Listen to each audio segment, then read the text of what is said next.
हम कर रहे हैं वर्कशीट नंबर 27, जो इसका पहला पार्ट है। मैंने उसमें ये एग्जांपल समझाया था आपको, सेक्शन फार्मूला का इंट्रोडक्शन दिया था, और उसके सेकंड पार्ट में मैंने बताया था मिड पॉइंट क्या होता है। मिड पॉइंट का जो फार्मूला है वो सेक्शन फार्मूला से ही लिया गया है, ठीक है। और मिड पॉइंट्स क्या होते हैं बताए थे। अब ये आपकी क्वेश्चन नंबर 1 करा रही हूँ, जो एक्सरसाइज 7.2 का है। जब आप if you open the book तो आप देखेंगे in your exercise 7.2 you will get the same question there. क्या क्वेश्चन है आपका? फाइंड द, मैं इधर लगा लूँ, find the coordinates of the point which divides the join of -1,7 and 4,-3 in the ratio 2:3। यानी उस नुकात के मुख्ततात मालूम कीजिए जो नुकात -1,7 और 4,-3 को मिलाने वाले कता ख़त को 2:3 के निस्बत में तकसीम करता है। मीन्स एक छोटी सी लाइन बनाइए। ये आपके एक ये एंड पॉइंट है, एक ये एंड पॉइंट है, ठीक है। इन्होंने क्या बोला है? ये एक एंड पॉइंट है, ये एक एंड पॉइंट है। इसके नुक्ते क्या हैं? -1,7 और दूसरे वाले के नुक्ते क्या हैं? 4,-3। उस नुक्ते के बताना है। मीन्स हमें बोला है कि एक ये लाइन है, इस लाइन को एक कोई नुक्ता 2:3 में तकसीम करता है। कोई भी नुक्ता बीच में कोई भी एक पॉइंट है जो कि किस रेशो में डिवाइड करता है इस लाइन को? 2:3 में। तो वो पॉइंट क्या है वो बताना। अब खुद देखिए आप, x वाला यानी 2 है, यानी इससे उस पॉइंट की दूरी कम होगी और इस पॉइंट से उसकी दूरी ज़्यादा होगी। तो मीन्स वो पॉइंट जो बीच में कहीं पॉइंट बनाऊंगी ना, वो एक तो बीचों बीच नहीं होगा, क्योंकि अगर बीचों बीच होता तो यहाँ पे 1:1 होता। मीन्स वो मिड पॉइंट नहीं होगा, वो यहीं कहीं होगा, इसके आसपास, इस वाले पॉइंट से करीब होगा और इससे दूर होगा, क्योंकि ये वाला नंबर छोटा है, ये नंबर बड़ा है। अगर पहला नंबर छोटा होता है तो वो जो नुक्ता है वो पहले नंबर के करीब होता है, और अगर बाद वाला नंबर छोटा होता है, जैसे सपोज कर लीजिए आपका रेशो होता 4:1, ये होता रेशो, तो बाद वाला नंबर छोटा है ना, तो जो ये पॉइंट है मैं पॉइंट इसके पास यहाँ लेती, ठीक है। समझ लीजिए, अगर पहला नंबर छोटा है तो वो पहले नंबर के करीब आएगा, वो पॉइंट जो इस लाइन के ऊपर है, कहीं इन दो नंबरों के बीच में। और अगर बाद वाला नंबर छोटा है तो वो पॉइंट बाद वाले नंबर से करीब होगा। तो मैंने इसको नाम दे दिया P, इसको नाम दे दिया A, इसको नाम दे दिया B, इसके पॉइंट्स ले लिए मैंने X, Y, ठीक है। बीच वाले इसके जो पॉइंट आपका इस लाइन पे बनेगा, बीच में कहीं बनेगा, उस पर हमेशा X और Y ही लेना है आप।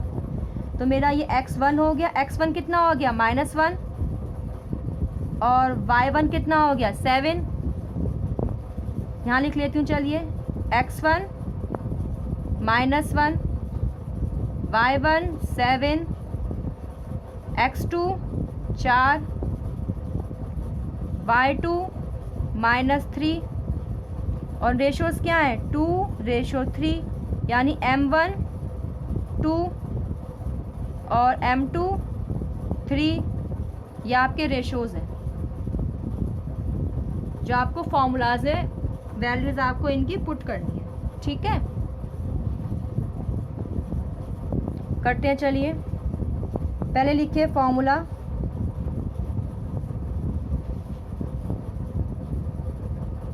m1 + m2, ठीक है, comma m1 + m2, m1 + m2, m1 + m2।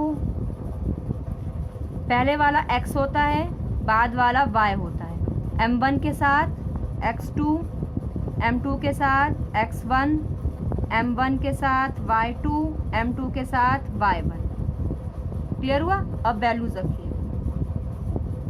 पहले इस फॉर्मूला को बॉक्स में कर दीजिए आप।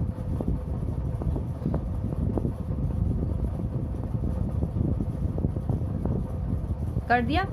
अब वैल्यू रखिए यहाँ पे मैं P, X, y M1 M2 यानी M1 प्लस M2, 3 और 2 5, ऐसे रख दिया डायरेक्ट मैंने, आप भी रख दीजिएगा। आप मत रखिएगा, सॉरी, आप पूरा एक्सप्लेन करिएगा, इसको दिखाइएगा, वरना आप कन्फ्यूज़ हो जाएंगे और आप भी कन्फ्यूज़ होंगे, टीचर भी कन्फ्यूज़ हो जाती है। ठीक है, तो आप 2 + 3 करके दिखाना।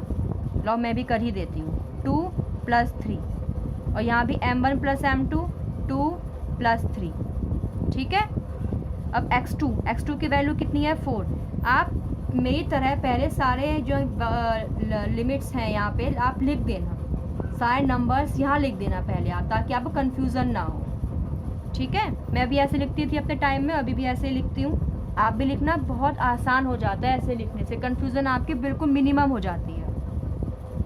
तो आपका x2 कितना है, x2 है आपका 4 मल्टीप्लाई M1 कितना है आपका 2 प्लस x1 कितना है -1 मल्टीप्लाई M2 है आपका 3, y2 कितना है, y2 है आपका -3, M1 है आपका 2 और M2 है आपका 3 मल्टीप्लाई y1 कितना है आपका, y1 है आपका 7। करिए सॉल्व इसको, 4 दूनी 8 और प्लस माइनस माइनस और 3 एकम 3 और 3 2 5, फिर 3 दूनी 6 -6 आ जाएगा और 7 तिया 21 हो गया आपका, और 3 2 5, 8 में से 3 जाएंगे आपके, कितना बचेगा 5, और नीचे 5 है ही, और आपका 21 में से 6 गया, 6 7 8 9 10 11 12 13 14 15 16 17 18 19 20 21, यानी 15 बचेंगे। 15/5, इसे काट दीजिए, 5 एकम 5 और 5 तिया 15। तो जो आपके P, जो x y के नुक्ते हैं 1, 3, ये आपका आ गया आंसर, यानी कि जवाब। तो यानी आपके ए के नुक्ते क्या है -1, 7, और बी के क्या है 4, -3, और जो बीच में आपका इस लाइन की, तो बीच में आपका पी आ रहा है कहीं पे, जो 2:3 की निस्बत पे है, उसके नुक्ते क्या होंगे 1, -3। ठीक है, अब देखते हैं, आइए नेक्स्ट क्वेश्चन है आपका, find the ratio in which the line segment joining the points this and this is divided by this. देखते हैं, इस क्वेश्चन में हमें रेशियो निकालने हैं। देखो आपके क्या नुक्ते हैं -1, 6, और कौन से नुक्ता है -3, 10 और है 6, 8। 3 नुक्ते हैं ये, यानी कि एक लाइन बनाते हैं। चलिए, को मिलाने वाले कता खत को किस निस्बत में तकसीम करता है। एक लाइन बना ली, ठीक है। Find the ratio in which the line segment joining the points this and this, यानी नुक्ता -1, 6, फिर कॉमा लगा है, इसका ना रुक जाओ, फिर क्या है नुकात -3, 10 और 6, -8 को मिलाने वाले कता खत को, यानी इन दोनों से मिलकर कता खत बन रही है, इन दोनों से मिलकर एक लाइन बन रही है, मतलब ये आपके एंड पॉइंट्स हैं, ये आपका एंड पॉइंट नहीं है, ये एंड पॉइंट्स हैं। तो पहला मेरा ए आ गया, दूसरा मैंने बी ले लिया। ए के नुक्ते क्या है 6, -8 और दूसरे के क्या है 3, -3, 10। इनसे इन पे ये आपकी लाइन बन गई। अब ये नुक्ता है, कहीं भी नुक्ता है, मैंने यहाँ ले लिया पी मान लो, ये नुक्ते क्या है -1, 6। अब इसने बोला जो ये नुक्ता है मेरे पास -1, 6, ये किस निस्बत में इसको तकसीम कर रहा है, इस लाइन को, इस खत को। तो पहला मैंने मान लिया M1 निस्बत और दूसरी मैंने मान ली M2 निस्बत। देखिए इस वाले क्वेश्चन में आपको निस्बत दी थी और इसके कोऑर्डिनेट्स पूछे थे, और इस वाले क्वेश्चन में आपको इसके कोऑर्डिनेट्स दिए हैं और निस्बत पूछी है। कुछ भी करे, कुछ भी पूछे, फॉर्मूला सेक्शन फॉर्मूला ही लगेगा। तो आइए लगाते हैं section formula. P x, y M1 + M2, M1 + M2, M1 + M2, M1 + M2।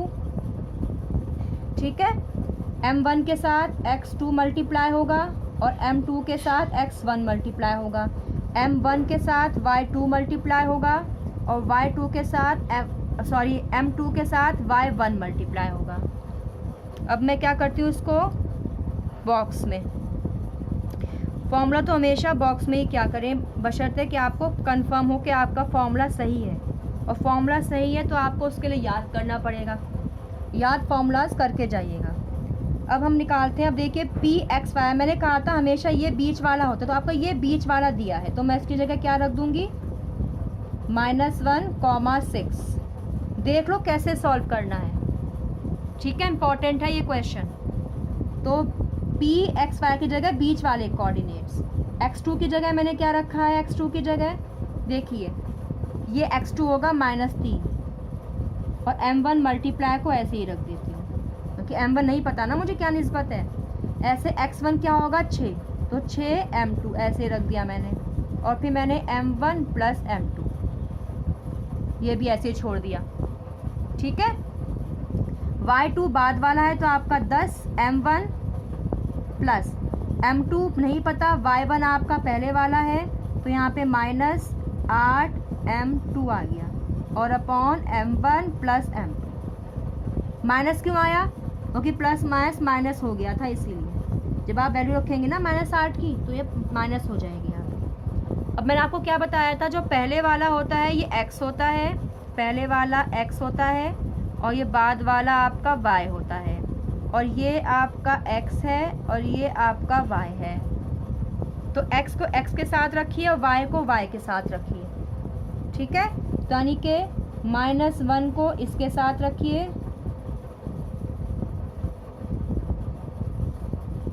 m1 + m2, comma, और 6 को इसके साथ रखिए, इक्वल रखिए, मतलब 10m1 - 8m2 upon m1 + m2। अब आप इस m1 + m2 के ऊपर मल्टीप्लाई कर दीजिए 1 से, ठीक है। जब 1 से मल्टीप्लाई होगा तो वही बन जाएगा, किसी भी नंबर को 1 से करेंगे तो वही बनता है। तो m1 को 1 से करेंगे तो -m1, m2 को 1 से करेंगे तो -m2 equals to -3m1 + 6m2, ठीक है, कॉमा। चाहे तो आप यहाँ पे लाइन भी कर सकते हैं बीच में, यहाँ मत करिएगा। अब जब वैल्यू रख दी अलग अलग तब लाइन करके आप कर सकते हैं, लेकिन यहाँ तो कॉमा ही लगा, क्यों, क्योंकि यहाँ पे कॉमा तो यहाँ भी तो कॉमा लगाएंगे। लेकिन जब आप कंपेयर कर रहे हैं x को x के बराबर रख रहे हैं, उस केस में आप बीच में लाइन कर सकते हैं अगर आप चाहें तो। यहाँ पे आपका 6 आ गया,